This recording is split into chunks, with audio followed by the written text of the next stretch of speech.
Sir mic mute है sir आपका।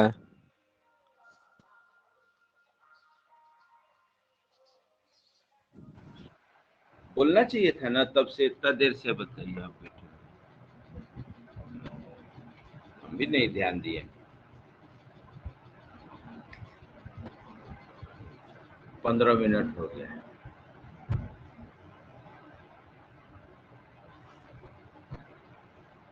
हाँ, मर्जर ऑफ बैंक्स, आगे लिखिए।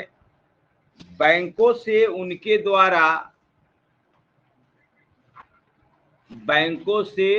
द्वारा स्वीकृत ऋणों, स्वीकृत मतलब अप्रूव्ड, स्वीकृत या लिया गया, स्वीकृत ऋणों एवं अग्रिमों के बारे में सूचना प्राप्त करना।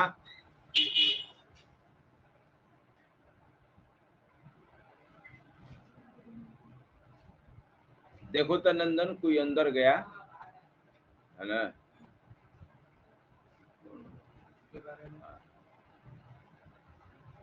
लिखिए कि बैंकों से उनके द्वारा स्वीकृत ऋणों एवं अग्रिमों के बारे में सूचना प्राप्त करना। अग्रिम मतलब एडवांस, एडवांस में पैसा लेना या ऋण लेना। लिखिए उनके देनदारियों,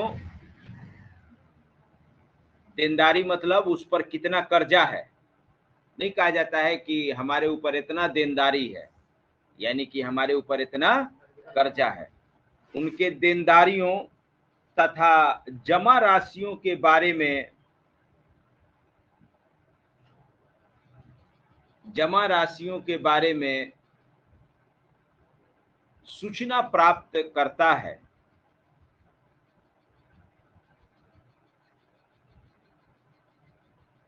जमा राशियों के बारे में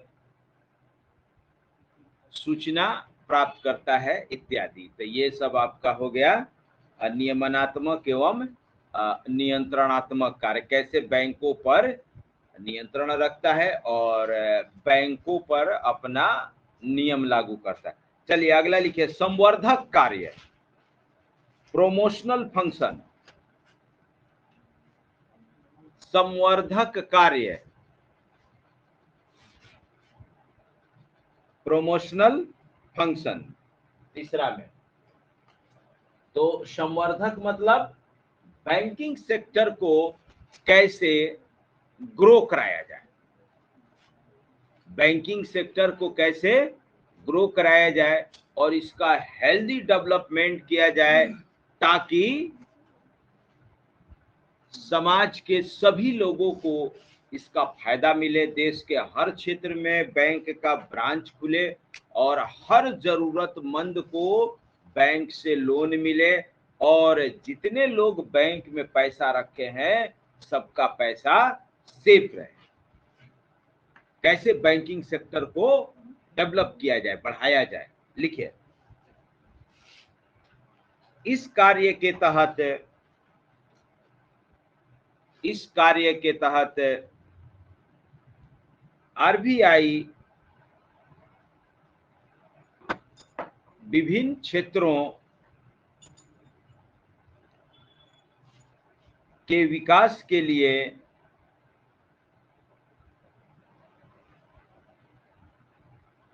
कॉमा उनको पूंजी उपलब्ध कराने के लिए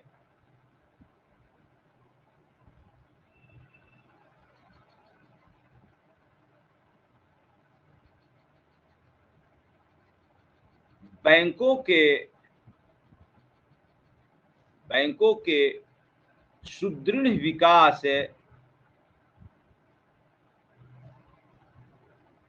की नीति निर्धारित करती है। सुदृढ़ विकास की नीति निर्धारित करती है या करता है।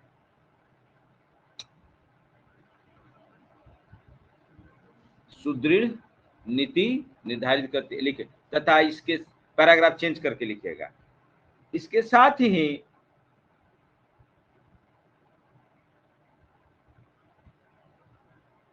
विशेष क्षेत्रों के लिए विभिन्न वित्तीय संस्थाओं विशेष वित्तीय संस्थाओं फाइनेंशियल इंस्टीट्यूशंस विभिन्न या विशेष वित्तीय संस्थाओं के निर्माण में,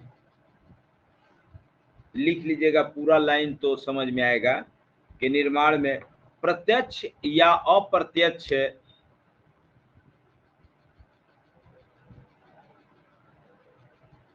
भूमिका निभाता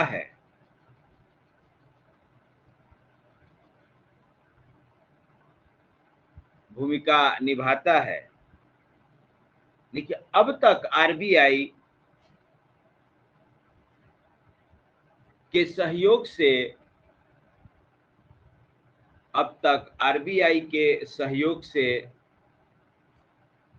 निम्नलिखित संस्थाएं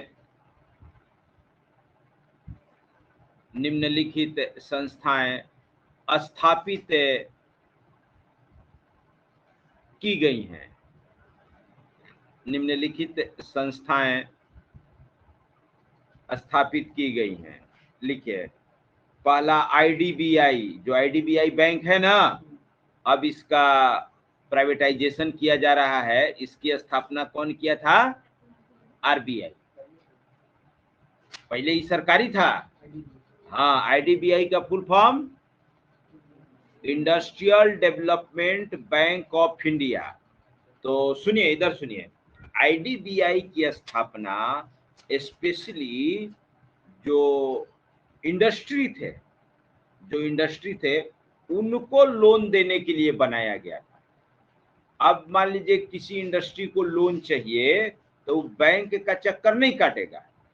बैंक का चक्कर सीधे आईडीबीआई के पास जाता था और आईडीबीआई से अपना लोन ले लेता था। आईडीबीआई के पास पूंजी कहां से आएगा? आरबीआई उसको रीफाइनेंस करता था। आरबीआई उसको रीफाइनेंस करता था, फाइनेंस नहीं, रीफाइनेंस। फाइनेंस और रीफाइनेंस में क्या अंतर है? आप बाइक खरीदे, कार खरीदे, फाइनेंस कंपनी आपका पैसा फाइनेंस किया ना, इसको कहते हैं फाइनेंस। और रीफाइनेंस, आरबीआई पैसा देगा आईडीबीआई को और आईडीबीआई पैसा देगा इंडस्ट्री को।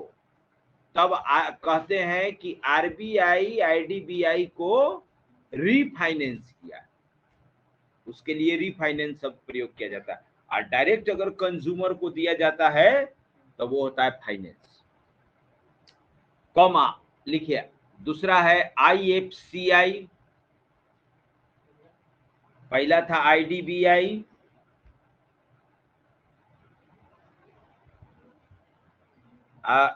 अभी होमवर्क देंगे यही लिख के लाने के लिए। कल भी होमवर्क दिए थे ना, बैंक सब लिख के लाने के लिए। कल आई थी सोनाली? नहीं आई थी।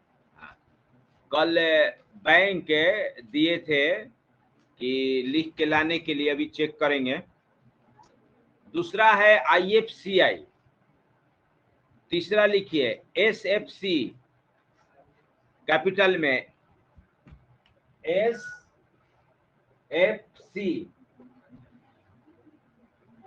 चौथा लिखिए एक्सिम बैंक, EXIM। इस सब की स्थापना आरबीआई करवाया था। सब में आरबीआई का कुछ हिस्सेदारी था। धीरे धीरे आरबीआई अब अपना हिस्सेदारी इसमें से निकाल रहा है, बहुतों में से निकल गया। नबार्ड, NABARD, बीपीएससी में ना हमेशा पूछता है इससे, या तो फुल फॉर्म पूछ देगा या पूछ देगा कि इसकी स्थापना कब हुआ था, हमेशा पूछा है लगभग। सिडबी, SIDI नहीं, DI नहीं, SIDBI, सिडबी। RRB,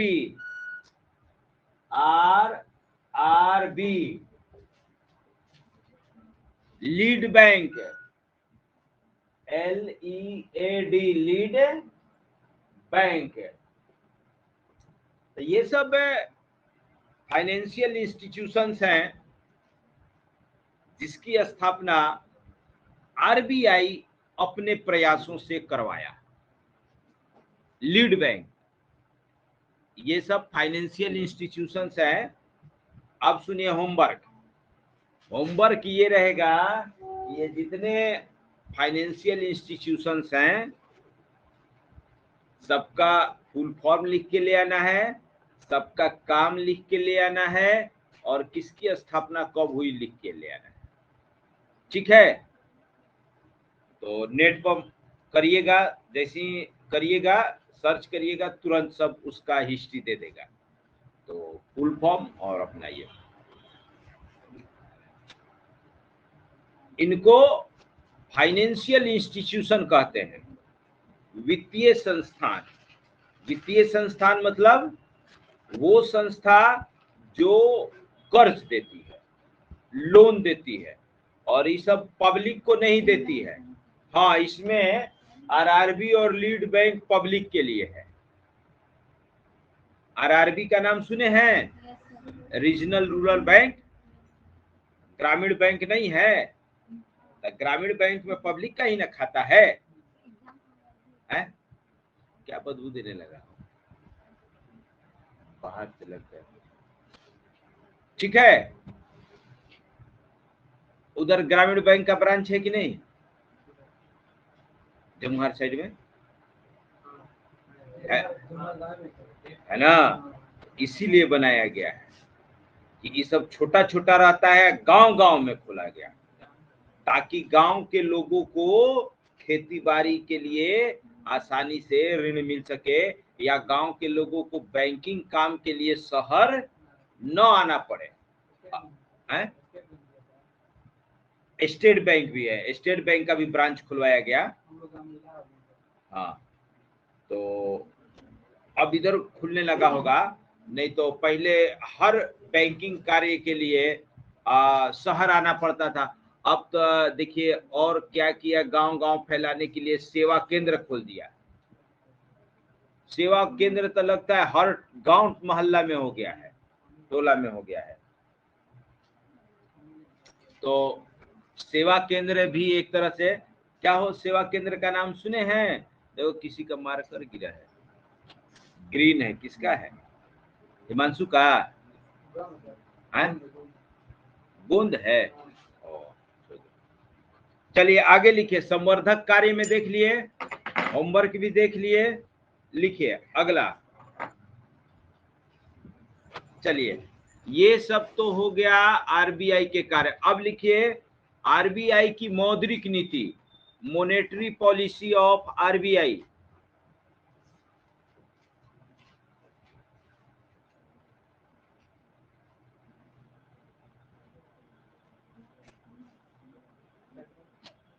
मौद्रिक नीति, RBI की मौद्रिक नीति,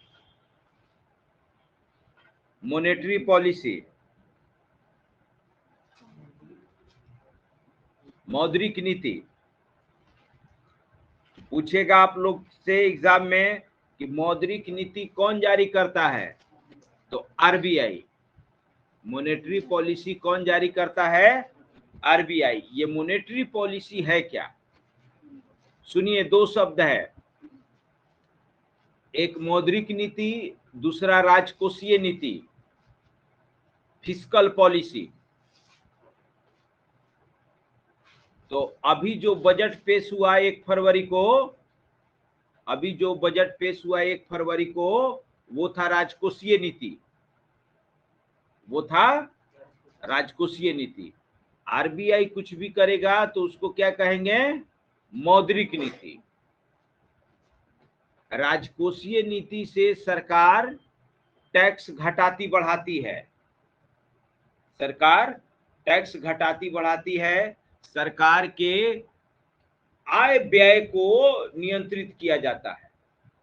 और जबकि मौद्रिक नीति के द्वारा आरबीआई मार्केट में जो करेंसी है, मुद्रा है, उसके मात्रा को नियंत्रित करता है। कब मार्केट में कितना करेंसी चाहिए, ये आरबीआई अपने मौद्रिक नीति द्वारा जारी करता है। अगर मार्केट में करेंसी ज्यादा रहेगा तो उसको सोख लेगा, और अगर मार्केट में करेंसी कम है तो छोड़ देगा। सब इसके पास तरीका है। देखेंगे कि ऐसा आरबीआई कैसे करता है, ऐसा आरबीआई कैसे करता है, यही पढ़ना है हमको मॉनेटरी पॉलिसी में। लिखिए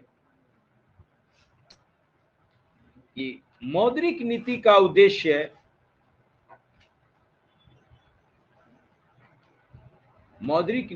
उद्देश्य राष्ट्रीय आय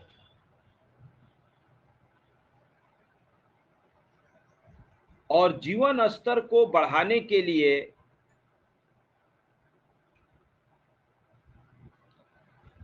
राष्ट्रीय आय और जीवन स्तर को बढ़ाने के लिए देश के आर्थिक विकास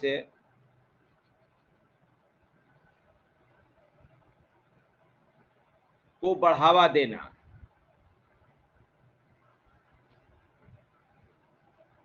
देश के आर्थिक विकास को बढ़ावा देना।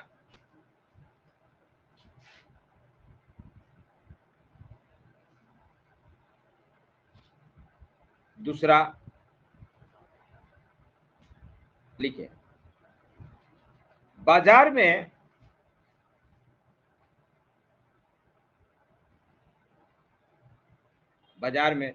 मुद्रा की मात्रा को नियंत्रित कर, बाजार में मुद्रा की मात्रा को नियंत्रित कर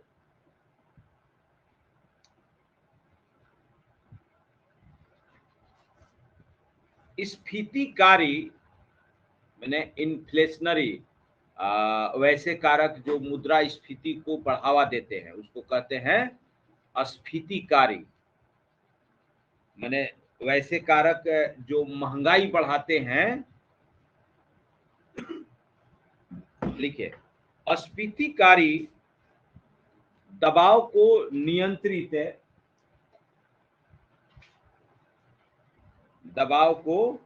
नियंत्रित तथा कम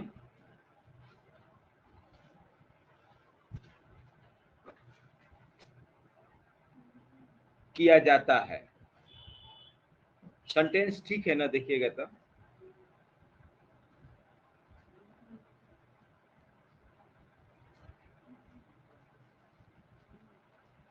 जो बाद वाला सेंटेंस लिखवाए वो सही अर्थ निकल रहा है, पढ़िए तो।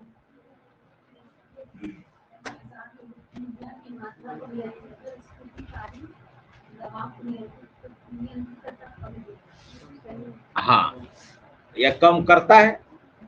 ठीक है, चलिए ये हुआ मॉनेटरी पॉलिसी, ये हुआ मॉनेटरी पॉलिसी। अब लिखिए, अब मॉनेटरी पॉलिसी लिखिए, नीचे से लिखिए,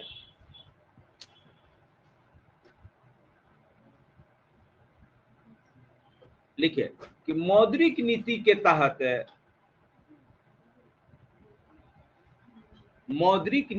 तहत आरबीआई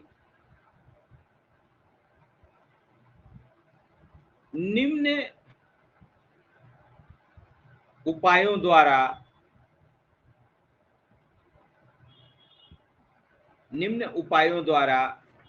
बाजार में मुद्रा की मात्रा को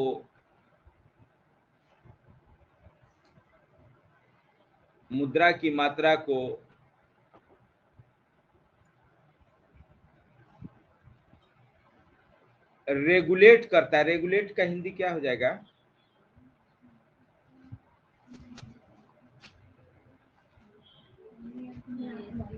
है यहाँ, लेकिन नियात्मक नहीं सही बैठ रहा है।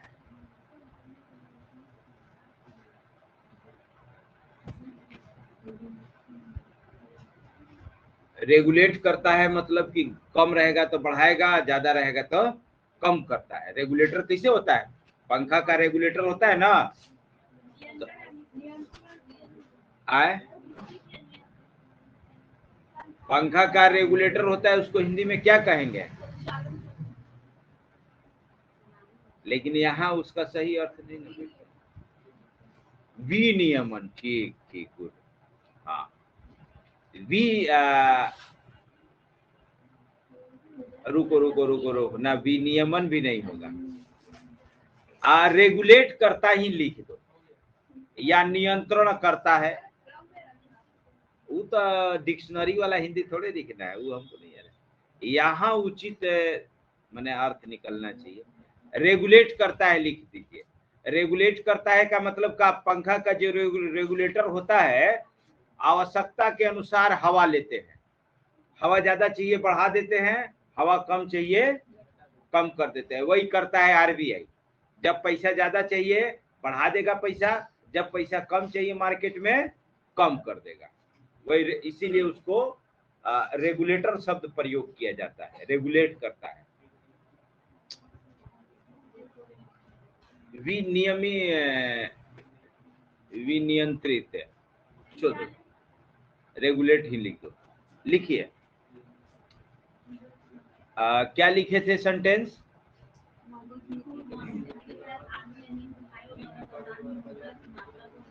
हाँ, रेगुलेट करता है। लिखिए, ये उपाय हैं, ये उपाय हैं। पहला, जनरल क्रेडिट कंट्रोल। पहला है जनरल क्रेडिट कंट्रोल, सामान्य साख नियंत्रण उपाय। जनरल क्रेडिट कंट्रोल्स लिखिए। इसे लिखिए, इसे मात्रात्मक नियंत्रण, इसे मात्रात्मक नियंत्रण, क्वांटिटेटिव कंट्रोल के नाम से भी जाना जाता है। मात्रात्मक नियंत्रण, क्वांटिटेटिव कंट्रोल के नाम से भी जाना जाता है। देखिए, यहां डायरेक्ट क्या किया जाएगा? मार्केट में करेंसी की मात्रा को प्रभावित की जाएगी। मार्केट में मान लीजिए अभी 10 ट्रिलियन करेंसी है, तब बढ़ाना होगा तो इसको 12 ट्रिलियन कर देगा, और कम करना होगा तो 7 8 जितना चाहे उतना कर देगा। तो इसको कहते हैं मात्रात्मक। करेंसी की मात्रा को कम बेसी किया जाएगा। ठीक है, लिखिए, मात्रात्मक नियंत्रण, इसी में लिखिए, मात्रात्मक नियंत्रण साख की मात्रा को, साख की मात्रा को नियंत्रित करने के लिए प्रयोग किया जाता है, और अप्रत्यक्ष रूप से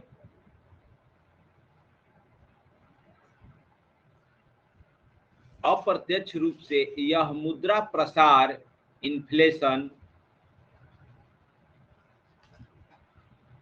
यह मुद्रा प्रसार, इन्फ्लेशन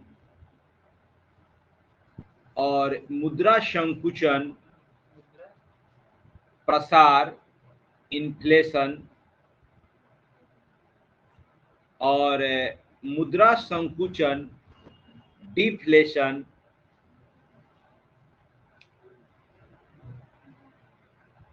को नियंत्रित करता है। मुद्रा प्रसार और मुद्रा संकुचन को नियंत्रित करता है।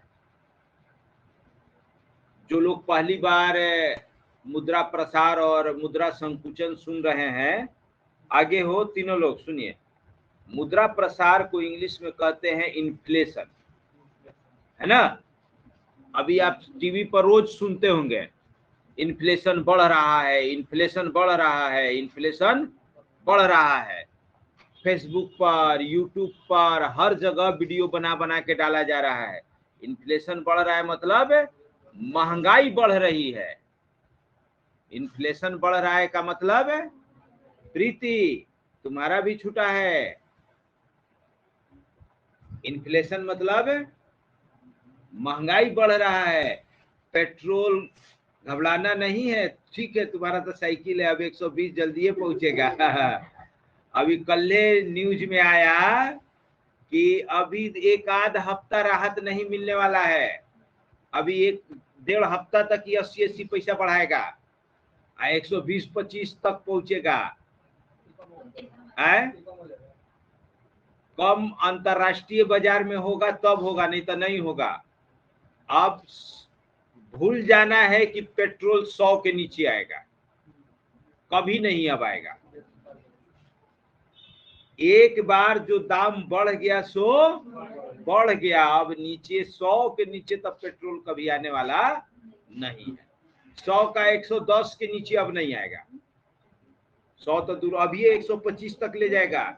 अभी एक कल्ले वो उसके जो पेट्रोलियम मिनिस्ट्री था उसका कोई सचिव था, उसका बयान आ रहा था कि अभी पेट्रोलियम कंपनी 1-2 हफ्ते तक लगातार बढ़ाएंगे, अभी कम होने वाला नहीं है। अभी कह रहा है कि 103 रुपए पर बैरल है इंटरनेशनल मार्केट में। जब इंटरनेशनल मार्केट में कम होगा तब। और अभी एक और बयान दिया है कि अभी सरकार एक्साइज ड्यूटी घटाने के मूड में नहीं है, कुछ नहीं बोल रही है। इसका मतलब कि अभी दाम पेट्रोल का कम होगा नहीं। तो सबसे अच्छा है, पर्यावरण के लिए भी अच्छा है, स्वास्थ्य के लिए भी अच्छा है। साइकिल अपनाएं, धन बचाएं, पर्यावरण बचाएं, सेहत बनाएं, है कि नहीं। सबसे अच्छा, ना रहेगा बाज न बजेगा।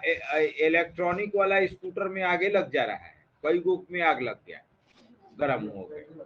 बैटरी वाला में, हाँ, कई गो समाचार में आ गया, आग लग गया है। चलिए, तो हाँ, जो लोग पहली बार सुन रहे हैं, मुद्रा प्रसार मतलब इन्फ्लेशन, इन्फ्लेशन माने महंगाई, और उसका उल्टा मुद्रा संकुचन, डिफ्लेशन। उसका उल्टा डिफ्लेशन माने मंदी, मतलब मंदी, बाजार में माल भरा पड़ा है, कोई खरीदार नहीं है, तो दुकानदार भाव गिरा के बेचना शुरू करेगा। तो मुद्रा प्रसार इन्फ्लेशन, महंगाई, और उसका उल्टा डिफ्लेशन, मंदी। लिखिए, आगे लिखिए। मात्रात्मक नियंत्रण के निम्नलिखित उपाय हैं। अब इसी में अभी हम लोग हैं, मात्रात्मक नियंत्रण में। देखिए, मात्रात्मक नियंत्रण के निम्नलिखित उपाय हैं। पहला, बैंक दर, बैंक रेट। अब हमेशा सुनिएगा, आरबीआई बैंक रेट घटा दिया, आरबीआई बैंक रेट बढ़ा दिया, समाचार में ध्यान दीजिएगा। लिखिए, पहला बैंक रेट, बैंक दर। लिखिए, बैंक दर वह दर है, बैंक दर के विषय में लिखिए, बैंक दर वह दर है जिस दर पर किसी देश का केंद्रीय बैंक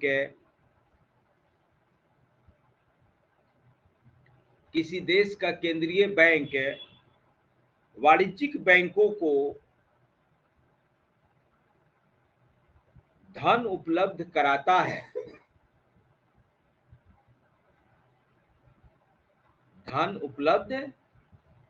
है, इसे कटौती दर भी कहा जाता है।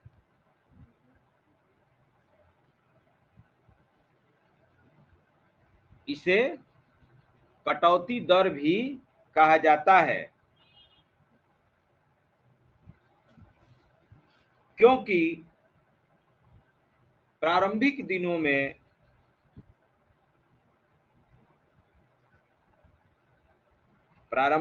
में केंद्रीय बैंक वाणिज्यिक बैंकों के बिलों का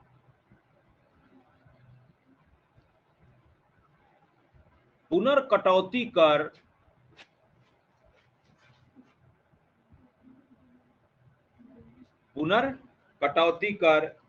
धन उपलब्ध कराता था। इसे कटौती दर भी कहा जाता है क्योंकि प्रारंभिक दिनों में केंद्रीय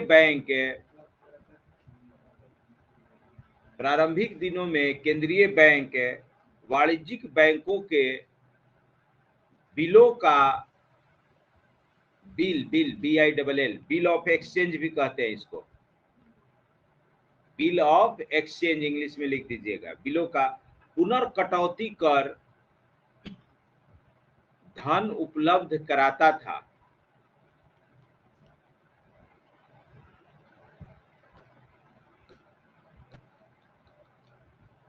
इसका मतलब समझ में आया? मान लीजिए, देखिए, बैंक दर वह दर है जिस पर कि आरबीआई बैंक को ऋण दिया, पैसा उपलब्ध कराया। तो सुनिए, मान लीजिए, इधर सुनिए, आरबीआई बैंक को 3% पर दे रहा है। कितना पर दे रहा है? 3% पर। तो पुनर्कटौती का मतलब होता है कि 100 रुपया अगर देना है तो 3 रुपया अपना ब्याज पहले काट लेगा। 3 रुपया ब्याज पहले काट लेगा। कितना? 3 रुपया। देगा कितना? 97 रुपया।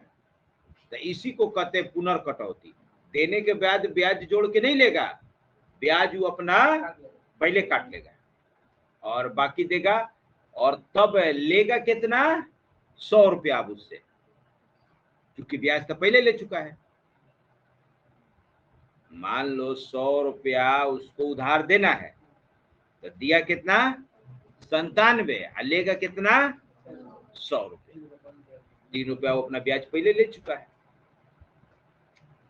लिखिए पैराग्राफ चेंज करके कि बैंक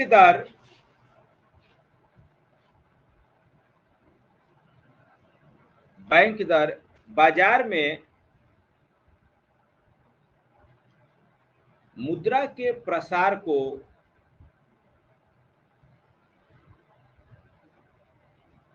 प्रभावित करता है। मुद्रा के प्रसार को प्रभावित करता है। देखिए, जब बैंक दर अधिक होता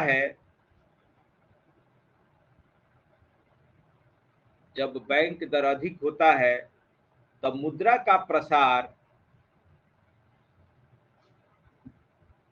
या मुद्रा प्रसार मतलब इन्फ्लेशन कम होता है, तथा कम होने पर मुद्रा प्रसार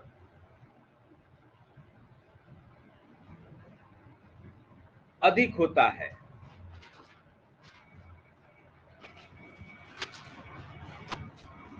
मुद्रास्फीति को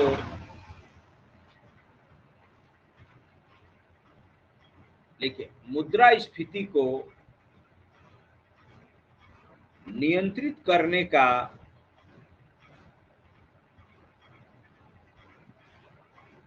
यह प्रमुख साधन है।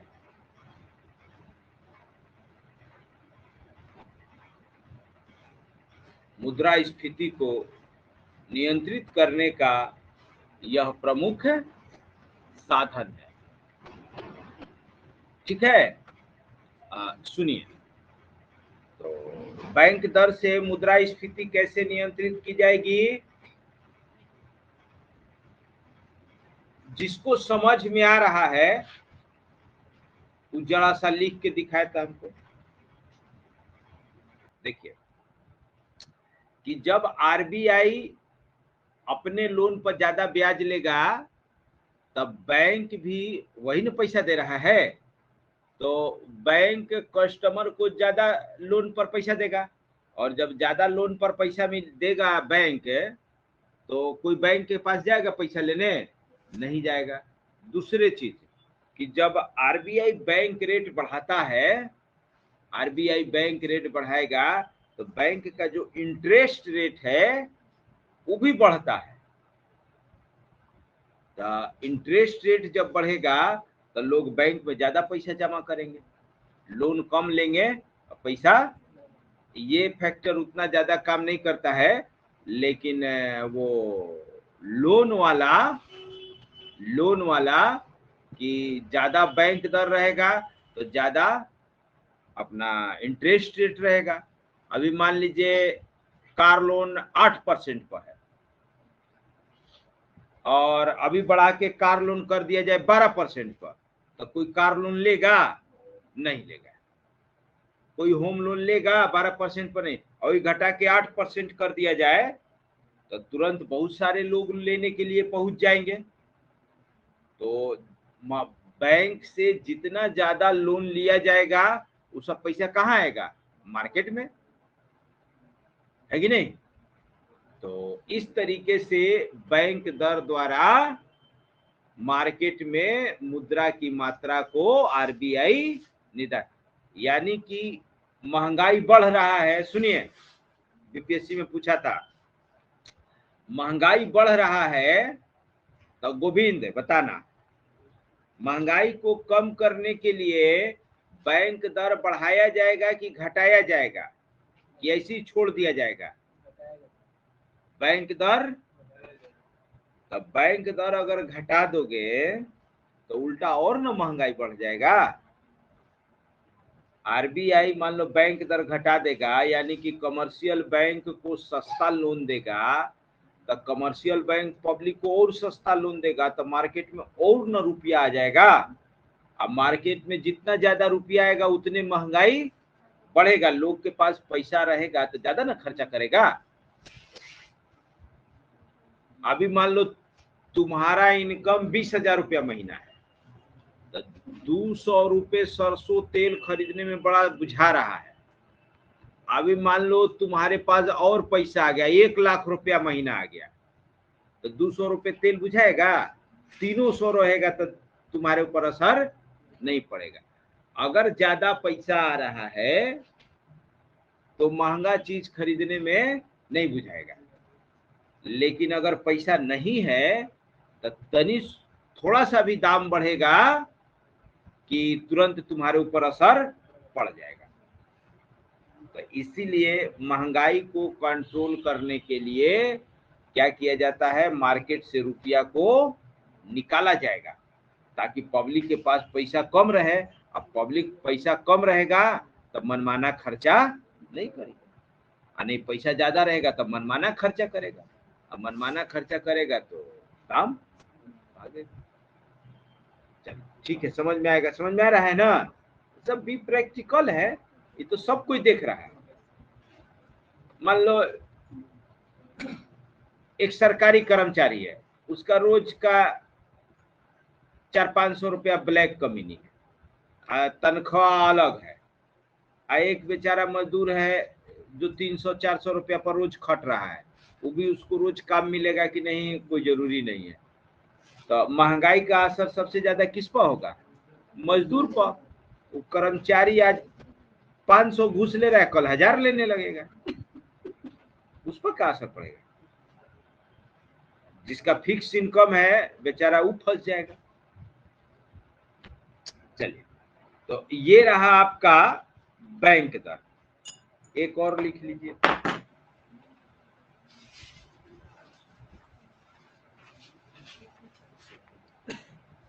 लिखिए दूसरा,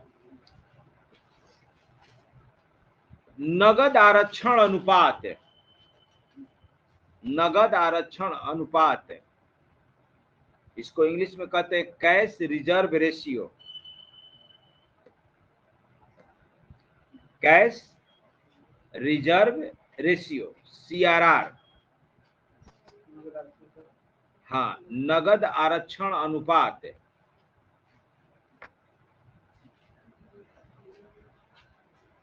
शॉर्ट में इसको कहते हैं CRR। हर जगह CRR ही लिखता है, कैश रिजर्व रेशियो। सुनिए, दो होता है, एक CRR होता है, CRR, और एक होता है SLR।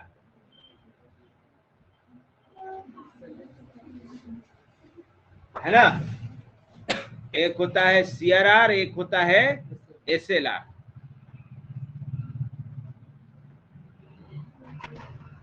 ये क्या है भाई, इधर सुनिएगा कि वाणिज्यिक बैंक में सब कस्टमर पैसा जमा करता है। वाणिज्यिक बैंक इसको, इस पैसे को क्या करता है, दूसरे को लोन पर देता है, दूसरे को लोन पर देता है।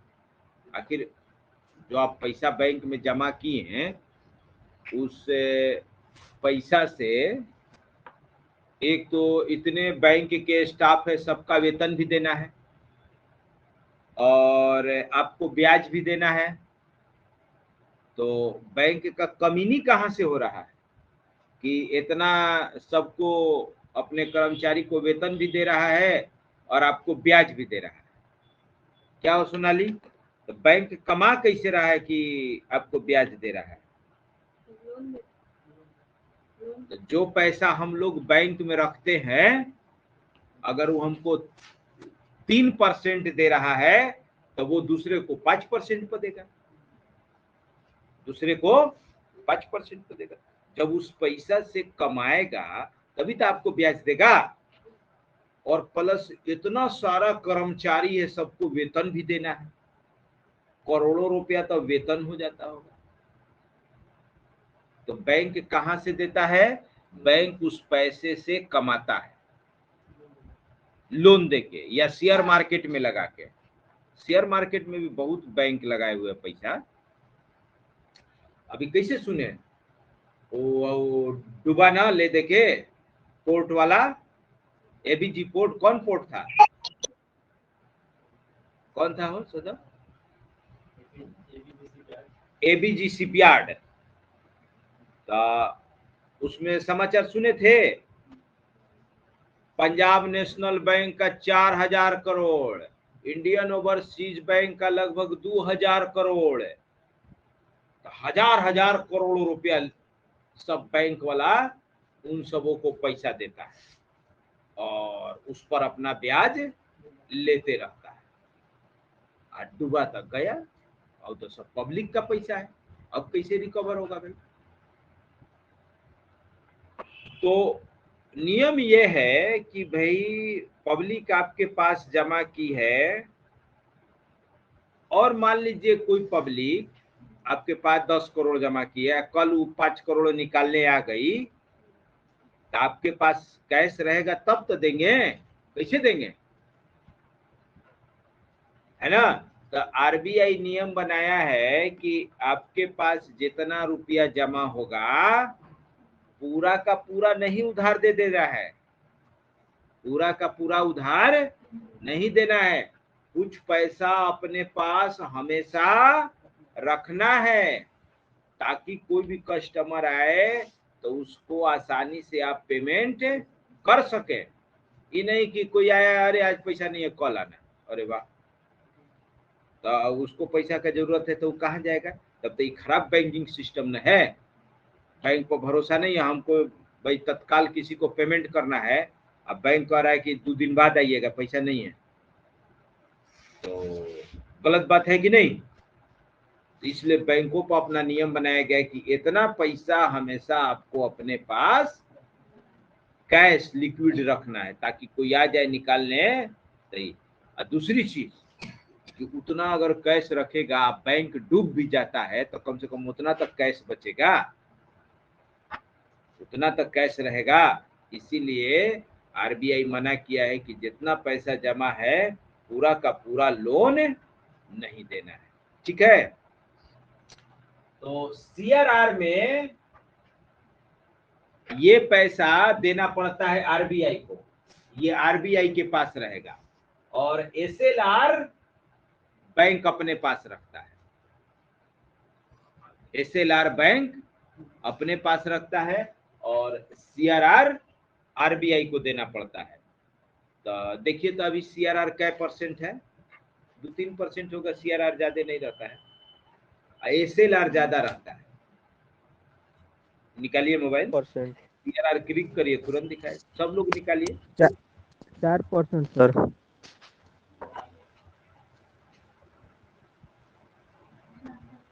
सीआरआर 4% है, एसएलआर 18%, यानी कि बैंक के पास जितना भी रुपया जमा है उसका 4% आरबीआई को देना है।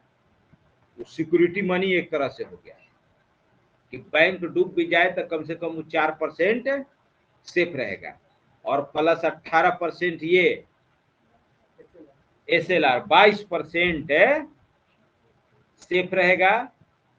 बाकी का पैसा अब वो 78% लोन दे सकता है। बात समझ में आ गया, और ये हमेशा घटते बढ़ते रहता है। चलिए आज इतना पर रोकते हैं, आगे कल समझाएंगे।